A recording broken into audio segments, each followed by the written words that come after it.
Hello traders and investors. நீங்கள் Nifty பேங்க்கில் option buying and option selling வந்து trade பண்ணிகிட்ருக்கீங்களா, இல்லை ஃபியூச்சர்ஸ் வந்து ட்ரேட் பண்ணிட்டு இருந்தீங்கன்னா, ஸோ இந்த வீடியோ வந்து ரொம்ப இம்பார்ட்டண்டான வீடியோ. ஸோ கொஞ்சம் மறக்காமல் வந்து பாருங்கள், சரிங்களா? ஓகே. ஸோ இந்த வீடியோ பொறுத்தளவுக்கு என்ன டாபிக் கவர் பண்ணுறோம் அப்படின்னு பார்த்தீங்கன்னா, இந்த நிஃப்டி பேங்க்கோட வெயிட்டேஜ் ஸ்டாக்ஸ் என்ன, ஸோ அப்படிங்கிறத நம்ம தெரிஞ்சுக்கணும். ஏன் இதை நான் இவ்வளோ இம்பார்ட்டண்ட்டாக வந்து எஸ்டர்டே வந்து நிஃப்டியோட வெயிட்டேஜ் ஸ்டாக் வந்து கொடுத்துருப்போம். அது ஆல்ரெடி ப்ரீவியஸ் வீடியோவில் பார்த்தீங்கன்னா நிஃப்டியோட செக்டார் வைஸாக வெயிட்டேஜ் எவ்வளோ இருக்குது அண்டு நிஃப்டியோட வெயிட்டேஜ் ஸ்டாக்ஸ் என்ன, ஸோ அப்படிங்கிறத ப்ரீவியஸ் வீடியோ நம்ம சொல்லியிருப்போம். ஸோ வீடியோ பார்க்கலன்னா ஸோ அந்த வீடியோ முதல்ல போய் பார்த்துருவாங்க. ஏன்னா அதை பார்த்தீங்கன்னா தான் இது கொஞ்சம் உங்களுக்கு புரியும். ஸோ அந்த வீடியோட லிங்க் பார்த்தீங்கன்னா கீழே வந்து டிஸ்கிரிப்ஷனில் இருக்குது. ஸோ போய்ட்டு அதை வந்து செக் பண்ணிட்டு வாங்க. ஓகே. ஸோ இதை பொறுத்தளவுக்கு நிஃப்டி பேங்க்கில் எந்த ஸ்டாக் டாப் பர்ஃபார்மன்ஸ் பண்ணுச்சுன்னா, ஸோ நம்மளுக்கு நிஃப்டி பேங்க் வந்து அப்போ டவுனில் போகிறதுக்கான பர்ஃபார்மன்ஸ் வந்து இருக்குது. ஸோ அப்படிங்கிறத நம்ம தெரிஞ்சுக்கணும். ஸோ அதை பேஸ் பண்ணுற அளவுக்கு ஒரு 12 பேங்க்ஸ் தான் இந்த நிஃப்டி பேங்க்கை வந்து ரெகுலேட் பண்ணி மூவ் பண்ணிகிட்ருக்கு, சரிங்களா? ஸோ அப்போ அந்த 12 பேங்க்ஸில் எது ஃபஸ்ட்டாக நம்மளுக்கு வந்து மூவ் ஆகுது, அதோட வெயிட்டேஜை பேஸ் பண்ணி தான் நம்மளுக்கு நிஃப்டி பேங்க் வந்து நல்லா வந்து மூவ் ஆகும். ஓகே. ஸோ இந்த நிஃப்டி பேங்க் வந்து லான்ச் ஆன டேட் பார்த்தீங்கன்னா 2003, சரிங்களா? அதாவது செப்டம்பர் 15, 2003 ஆனது. ஸோ பேஸ் டேட் வந்து January 1, 2000 வந்து பேஸ் ஆயிடுச்சு. பட் லான்ச் ஆனது பார்த்தீங்கன்னா செப்டம்பர் 15, 2003 வந்து லான்ச் ஆச்சு. ஓகே. ஓவராலாக நம்மளுக்கு இந்த 1 இயர் பர்ஃபார்மன்ஸ் கம்பேரிசனை பேஸ் பண்ணுற அளவுக்கு இந்த அதாவது உங்களுக்கு ஷேர் பண்ணக்கூடிய டீட்டெயில்ஸோட டேட்டாஸ் வந்து எனக்கு எப்போ கிடச்சிது அப்படின்னா February 29, 2024 வந்து என்எஸ்சி வந்து பப்ளிஷ் பண்ண டேட்டாஸ். ஸோ அதை பொறுத்தளவுக்கு யார் வந்து டாப் பர்ஃபார்மன்ஸ் வந்து கொடுத்துருக்காங்க, எந்த இண்டெக்ஸில் கூடிய ஸ்டாக்ஸ்லாம் வந்து டாப் பர்ஃபார்மன்ஸ் கொடுத்துருக்கு அப்படின்னு பார்த்தீங்கன்னா, நிஃப்டி ரியாலிட்டியோட ஸ்டாக்ஸ் தான் வந்து கிட்டத்தட்ட ரிட்டர்ன்ஸ் எவ்வளோ கொடுத்துருக்கு அப்படின்னு பார்த்தீங்கன்னா 125% வந்து ரிட்டர்ன்ஸ் வந்து கொடுத்துருக்கு. நிஃப்டி பேங்க்லாம் பார்த்தீங்கன்னா பிலோ 25 கீழே இருக்குது. அதாவது 25% கீழே தான் வந்து நிஃப்டி பேங்க் இருக்குது, அதாவது லாஸ்ட்டாக இருக்குது. ரெண்டாவதாக பார்த்தீங்கன்னா பார்மா செக்டர் வந்து ஒரு 80 to 90% வந்து ஸோ அவங்க வந்து பர்ஃபார்மன்ஸ் வந்து கொடுத்து ரிட்டர்ன்ஸ் வந்து கொடுத்துருக்காங்க.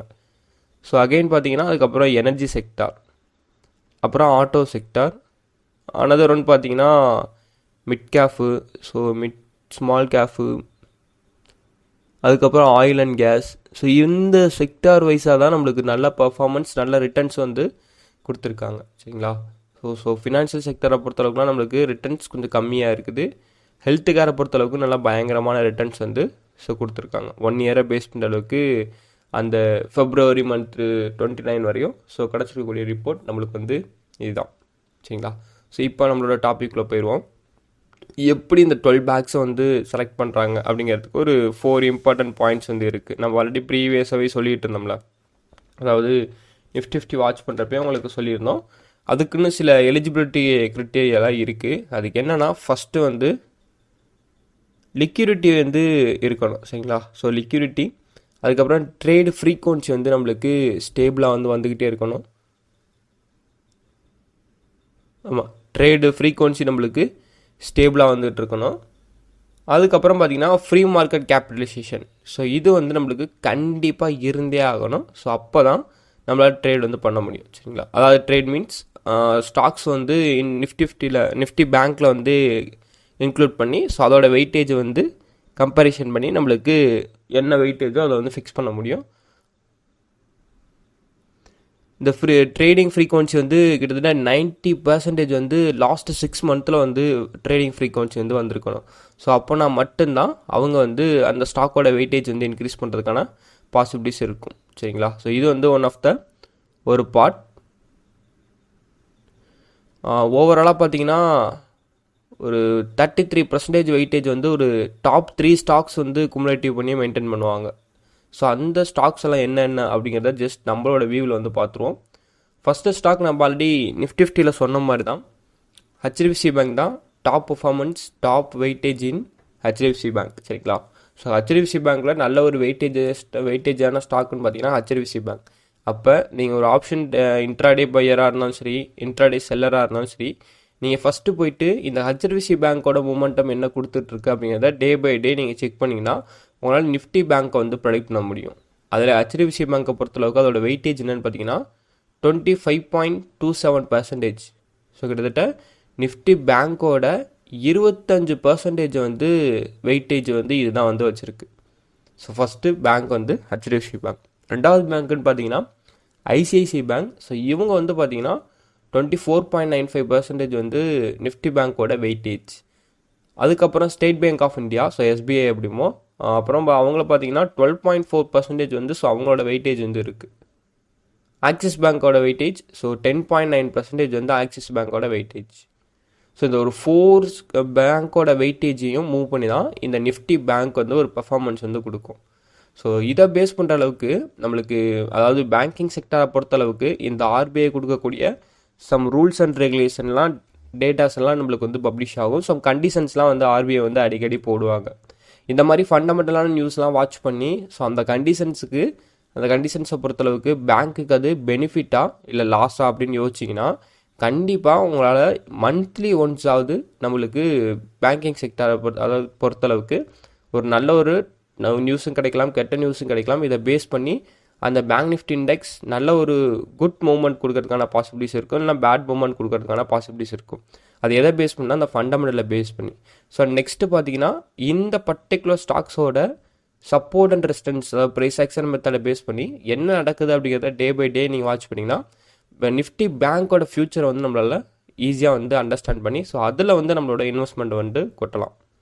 காரணம் இந்த 4 ஸ்டாக்ஸோட பர்ஃபார்மன்ஸ் எப்படி இருக்குது அப்படிங்கிறத நீங்கள் செக் பண்ணுறது மூலிமா உங்களுக்கு ஒரு கிளியர் ஐடியா கிடைக்கும். இந்த பேங்க்கில் எந்த வித ப்ராப்ளமும் இருக்கக்கூடாது. ஸோ இவங்களோட ஏர்னிங் ரிசல்ட்டில் எப்படி வந்துகிட்டு இருக்குது. இப்போ ரீசெண்டாக பார்த்தீங்கன்னா ஹெச்டிஎஃப்சி கூட நம்மளுக்கு வந்து கீழே விழுந்துச்சு. ஸோ அதோட ஏர்னிங் ரிசல்ட்டை பேஸ் பண்ணி தான் கீழே விழுந்துச்சு அப்படின்னாங்க. ஸோ அதை பேஸ் பண்ணுற அளவுக்கு நம்மளுக்கு என்னென்னா ஸோ இந்த மாதிரி ஒவ்வொரு கம்பெனியோட A to Z தெரிஞ்சுக்கணும், சரிங்களா. ஸோ அதை பொறுத்தளவுக்கு நிஃப்டி பேங்க்கை பொறுத்தளவுக்கு நம்மளுக்கு இந்த ஒரு 4 கம்பெனிஸோட, இந்த 4 பேங்க்ஸோட நம்ம ஏர்னிங் ரிசல்ட், ஸோ அதோட A to Z தெரிஞ்சுட்டிங்கன்னா நிஃப்டி பேங்க்கில் உங்களுக்கு இன்ட்ராடே பண்ணுறதுக்கு ஒரு உறுதி வந்து கொடுக்கும். ஏன்னா நம்ம இங்கே ஃபண்டமெண்டலி ஸ்ட்ராங்காக இருப்போம். டெக்னிக்கலி கன்ஃபர்மேஷன் கிடைக்கிறப்ப தாராளமாக நம்ம வந்து என்ட்ரி எடுப்போம், சரிங்களா. ஸோ அதுக்காண்டி தான் சொல்கிறேன். அண்டு 5th பார்த்தீங்கன்னா கோட்டாக் மஹிந்திரா பேங்க். ஸோ இது வந்து பார்த்தீங்கன்னா 9.19% வந்து நம்மளுக்கு வெயிட்டேஜ் வந்து ஃபிக்ஸ் பண்ணியிருக்கு. இண்டஸ்இண்ட் பேங்கை பொறுத்தளவுக்கு 6.21% வந்து வெயிட்டேஜ் இருக்குது. பேங்க் ஆஃப் பரோடா 3.1% வந்து வெயிட்டேஜ் இருக்குது. பஞ்சாப் நேஷ்னல் பேங்க் 2.31% வெயிட்டேஜ் இருக்குது. ஃபெட்ரல் பேங்க் வந்து 2.14% வெயிட்டேஜ். ஹெச்டிஎஃப்சியில் ஐடிஎஃப்சி பேங்க் வந்து பார்த்தீங்கன்னா ஐடிஎஃப்சி ஃபஸ்ட் பேங்க் பார்த்தீங்கன்னா 1.97% வந்து வெயிட்டேஜ் இருக்குது. நீங்கள் கிட்டத்தட்ட இந்த இண்டஸ்இண்ட் பேங்க் வரையுமே நீங்கள் வந்து பார்க்கலாம். கோட்டாக் மஹிந்திரா பேங்கையும் சேர்த்துக்கோங்க. ஸோ இந்த ஒரு 5 பேங்க்ஸே வந்து நீங்கள் A to Z வாட்ச் பண்ணி அதோட ஃபண்டமெண்டல்ஸ்லாம் தெரிஞ்சுக்கிட்டீங்க அப்படின்னா நிஃப்டி பேங்க்கோட option trading or future trading monthly நீங்கள் ஹோல்டு பண்ணுறது கூட உங்களுக்கு யூஸ் ஆகும். அது மார்க்கெட் கேப் அப்பில் ஓப்பனாலும் சரி, கேப் டவுனில் ஓப்பனாலும் சரி, ட்ரெண்ட் ஐடென்டிஃபை பண்ணிக்கோங்க. ஃபண்டமெண்டலி ஸ்ட்ராங்காக இருந்தீங்கன்னா ஸோ இந்த ஸ்டாக்ஸோட வெயிட்டேஜை பேஸ் பண்ணி இந்த ஸ்டாக்லாம் அப் ட்ரெண்டில் போக பாசிபிலிட்டிஸ் இருக்கா, டவுன் ட்ரெண்டில் போக பாசிபிலிட்டிஸ் இருக்கா அப்படின்னு தெரிஞ்சுக்கிட்டிங்கன்னா ஸோ உங்களால் ஈஸியாக வந்து மார்க்கெட் வந்து கேதர் பண்ணி ட்ரேட் பண்ணுறதுக்கும் அண்ட் இன்வெஸ்ட்மெண்ட் பண்ணுறதுக்கும் ஈஸியாக வந்து இருக்கும், சரிங்களா. ஸோ இதுதான் வந்து வெயிட்டேஜ். ஓகே, ஸோ நம்ம ஆல்ரெடி ப்ரீவியஸ் வீடியோலேயே வந்து வெயிட்டேஜை பற்றி என்னென்னு சொல்லியிருப்போம்.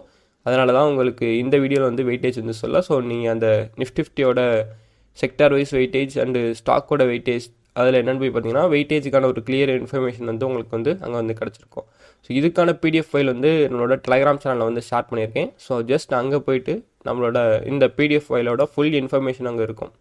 அதாவது இந்த நிஃப்டி பேங்க்கோட ஃபுல் இன்ஃபர்மேஷன், இந்த ப்ரைஸ் டு ஏர்னிங் ரேஷியோ என்ன, ஸோ இயர் ஆன் இயர் எவ்வளோ வந்து ரிட்டர்ன்ஸ் வந்து கொடுத்துருக்காங்க, இது எல்லாமே வந்து உங்களுக்கு அங்கே வந்து கிடைக்கும். ஸோ நீங்கள் டெலகிராம் சேனலில் வந்து ஜாயின் பண்ணி அந்த பிடிஎஃப் வந்து ரீட் பண்ணிக்கோங்க.